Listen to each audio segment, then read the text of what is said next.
தெரியப்படுத்திக்க முடியும், எல்லாரும் நம்புவாங்க. அப்பதான் சரி, ஓகே, நீங்க சொல்றது ரைட்டு, நான் ஒத்துக்கிறேன்.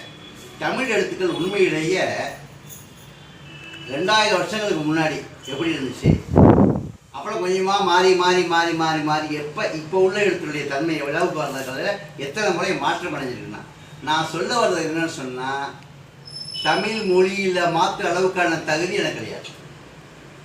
தமிழில் வரி வடிவத்தில் மட்டும் ஒரு சிறு மாற்றங்கள் செஞ்சால் போதுங்கிறதான் நான் சொல்லியிருக்கேன். புரியுதா உங்களுக்கு?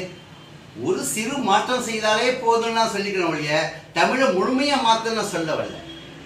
அப்போ 247 எழுத்துக்களையும் ஒரு 21 வருடத்துல என்னங்க இவ்வளோ பெரிய மாற்றம் செஞ்சு வச்சுக்கிட்டு நீங்கள் என்னங்க இப்படி சொல்றீங்க அப்படின்னு கேட்குறாங்க.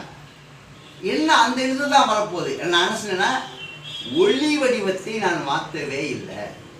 அதாவது மொழியினுடைய ஒளி வடிவம் சொல்லக்கூடியது